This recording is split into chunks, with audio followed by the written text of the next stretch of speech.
จ้าเอคุณพ่อมาแล้วสบายดี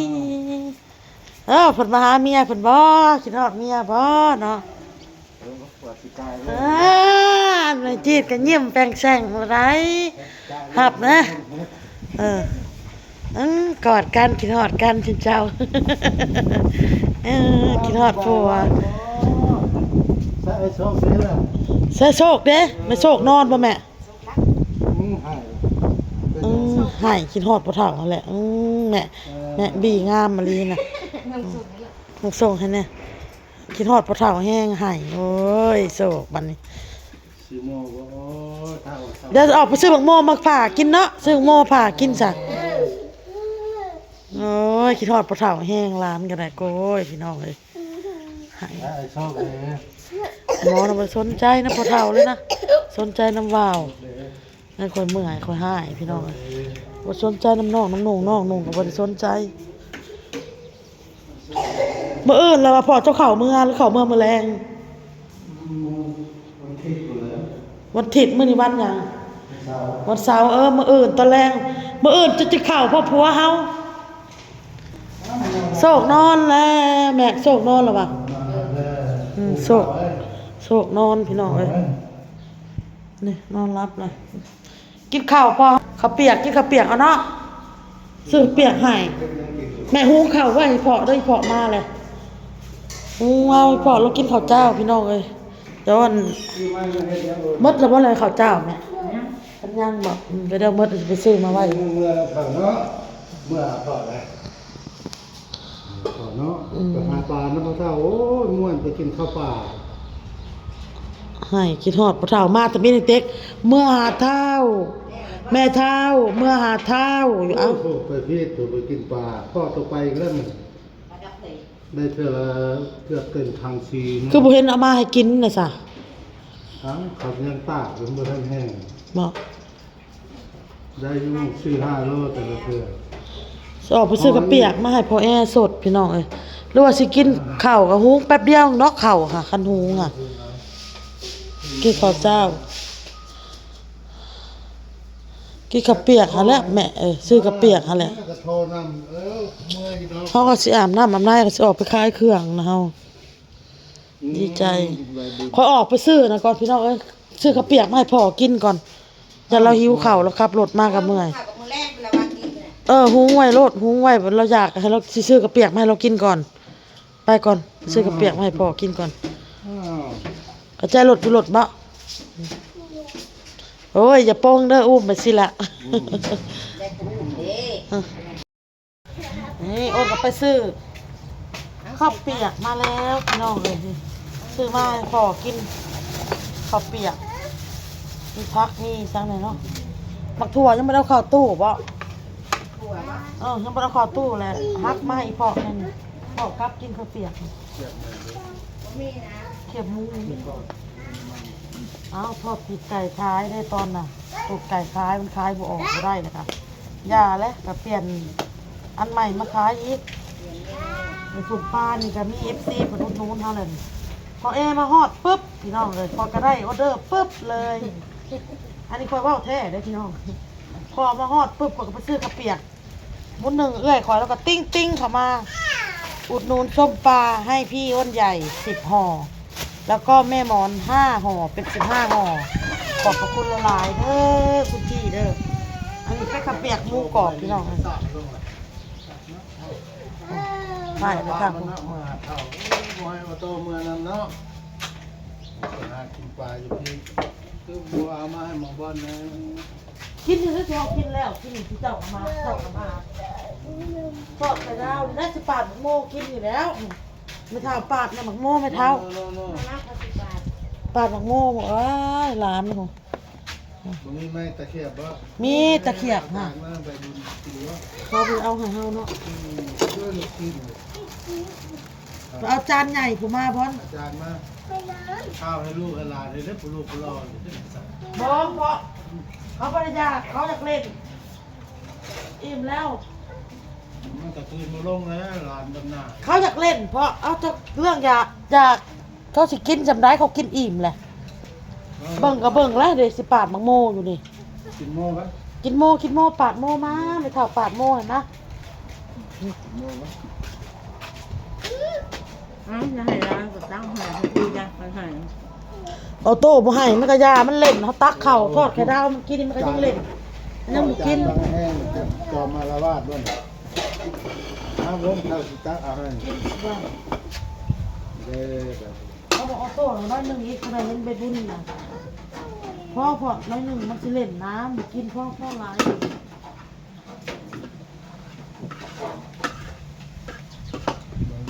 เป็ด เดี๋ยวสอนแล้วเล่นน้ำน่ะ ไม่ได้จะเมื่อ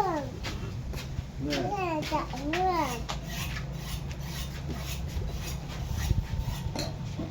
ไม่ได้จะเมื่อ ลูกหลานเฮ็ดจังได๋ นาง เบิ่งปากอยู่มันก็คืนบ่ลงเด้อเฮา เอาทอดไข่ดาวใส่กระน้ำซีอิ๊ว เขาก็เบิ่งในปากจะประหยัดเขาบ่เบิ่งบ่ยากเขานะ10 บาท ม้วนให้ไม่เท่าปาดอู้ไม่เท่านั้น น้ำใจแท้ ยับเข้าไปหาโน่ แรงน้ำใจแท้พ่อเฒ่า นับไปอีก สองล้านหนึ่งไปสองเจ้าล้าน บ่เห็นพุ่งกินเลยเป็นหยังอย่างเลย เฮ้ยมาดูกันว้าว ไปทุเรศ ว้าว เด็กมันโดดมาใส่หมักโม่พี่ ว้าว ห้องดังหลายลูกมอง มันโดดมาใส่หมักโม่พี่กับปากโต โอ้เป็นหยังนี่น้ำปลาเพิ่น ติดอ๋อ น้ำปลาหน่อย ยุบโนเอาให้น้องลูกยุบให้น้องเนาะ ให้น้องไปก่อน ให้มันกินเทื่อละเปียงเด้อกินเทื่อละเปียงเบิดแล้วจังเอาใหม่บ่ได้เจ้ากินโลกัดปะบ่ได้บ่ต้องผู้กินน้ำลางก็กินขี้ปากเจ้าเลยลายน้ำลานพี่น้องเลยจะเสียอะไร คอยจัดออเดอร์ก่อน15 ห่อเดี๋ยวขายเลยเด้2 4 6 8ได้เจ๊ ตัวก็เอาไป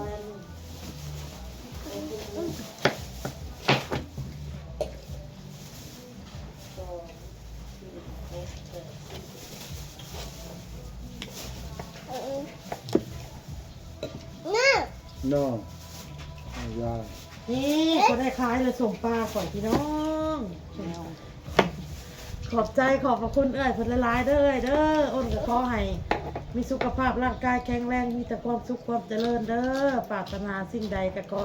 ให้ได้สิ่งนั้นเงินไหลนองทองไหลมาขอบพระคุณหลายๆขอให้เจริญรุ่งเรืองในหน้าที่การงานเอ้ยพี่น้องเบ้ยซื้อพนดอกพี่น้องเพิ่นเอ้ยไปกะเป็นที่กันสิฮู้หลายคนอยู่เนาะพี่น้องเนาะเอ้ยก็เพิ่นก็ อืม เป็นคนดังอยู่พี่น้องเอ้ย อืม FC กันฮู้หลายคนพอกันรุ่นนู้นตลอดอยู่เนาะนี่อันนี้ครบประมอนหาห่ออันนี้10ห่อพวกโอนไงจะเอาไปให้เพิ่นก่อนเด้อพี่น้องเด้อเอาไปขายก่อนพี่น้องเอ้ยเพราะฉะนั้นจะขายก็เอาไปก่อนนะพี่น้องเอ้ย ไม่อยากกินนะ เอาเบิ่งเด็กๆกินเป็นตาแซ่บแค่แดงค่ะอันนี้แหละกินก่อนเลยพี่น้อง นี่ก่อนเลยพี่น้อง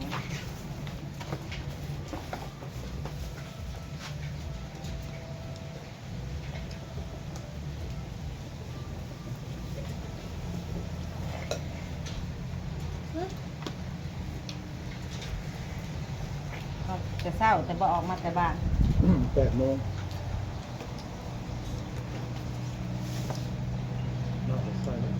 น้ำมัน50 ทันครับน้ำตัวเซ่ใส่50 อืม คุณมั่งมัน30 บาทพันแล้วคิด มันเกิดก็ชิงโง่อยู่แล้วตั้งนี่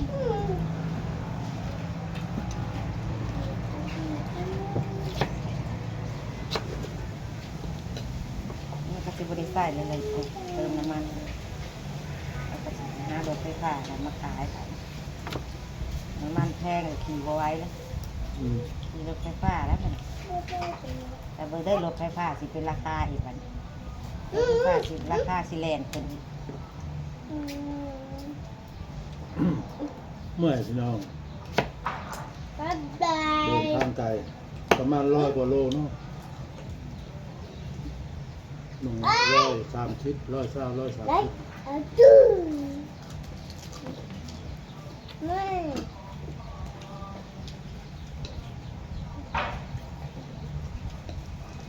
ไล่ไม่ น้อยอะกง สิง่ายเฮ็ดแปลง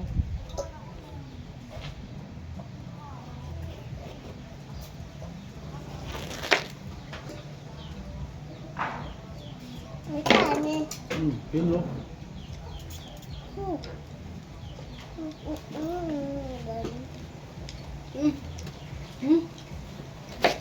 เบิดแล้วจะเอาให้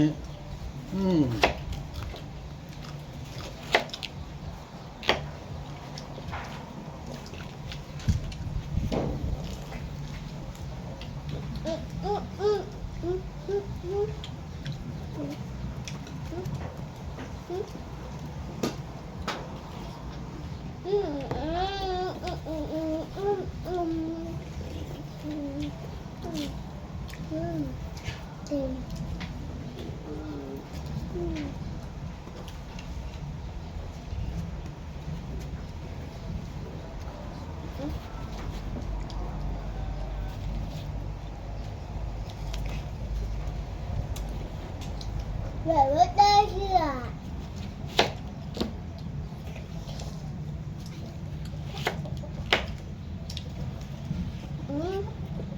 แค่นั้นดีอ้วนเอาไข่ขึ้น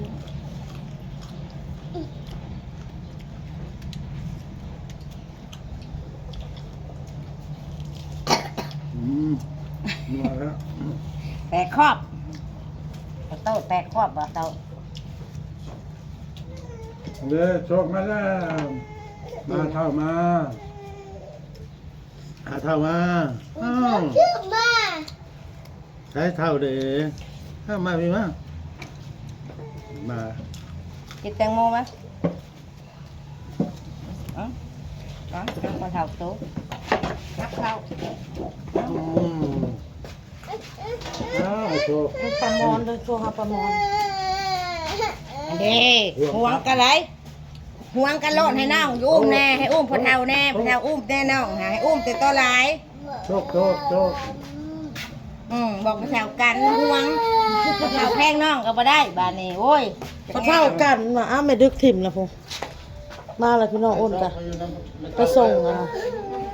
ส่งสมป้าให้อ้นแล้วเรียบร้อยแล้วปลามอนพี่น้อง